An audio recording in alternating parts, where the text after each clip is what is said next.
Hindi ko dapat to sasabihin pero share ko na lang. So today I will share how to process or how to apply for a Korean visa faster. Okay? So wala na akong wala na akong chat pa. So okay. Gusto mo ba ng multiple visa? Multiple entry visa. Pero first time mo pa lang, huwag ka muna po mangarap mag multiple entry kasi mahirap kung first time mo mag-apply ng Korean visa. So, gusto ko lang i-share na single entry muna. Okay?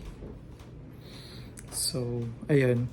By the way, this is not a guide to Korean visa kasi marami pong mga videos dyan na mahahanap pero marami ka pong makikita mga videos. But this video by me is parang tips from me on how to get Korean visa fast. So, ngayon po kasi dati parang ikaw mismo maglalag sa Korean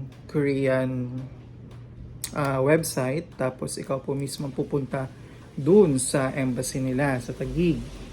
But now parang nag-open ulit, so it is much better na magpa-help ka sa mga travel agency kasi mas maalam sila kaysa sa'yo. Ayun, real talk po tayo. So gusto ko lang po sa inyo i-share na wag na po kayo mag-DIY. Okay? Baka lang po masaktan kayo. So, if I were you, mag-travel agency. Mas mabilis po. Mas mabilis at mas maalam at mas marunong po sila kung ano po ang mga dapat niyo pong gawin. Pero please don't forget na manood muna kayo ng mga tutorials kung paano po sila nakapag-apply at na-approve po ng visa, ng Korean visa. So again, this is not a tutorial but some insights po on how to get Korean visa fast. Okay? Since nagbubukas na po sila at napakaraming pong mga flights going to Korea.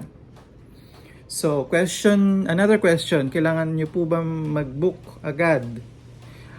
It's a risk.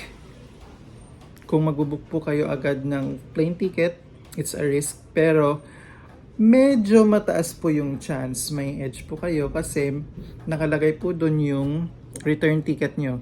Yung return, kung kailan po kayo babalik. So parang may idea na po yung embassy na ganito pala na ganito babalik siya, so ganito siya aalis. So meron pong idea. So hindi ko po sinasuggest na mag-book po kayo pero it's a risk. Pero medyo mataas po ang chance. So ayun po. Ano pa ba mga tips ko? If you're kung baguhan po kayo mag-apply, better yet mag single entry visa. And second, yun po, mag-travel agency po kayo kasi po sila po ang mga kasagot ng mga katanungan nyo. Okay, so yun. So ito muna, try ko lang kung mag-trending to. So if you have some questions regarding Korean visa, please comment down below. Tapos gagawa po ako ulit ng panibagong video. Bye!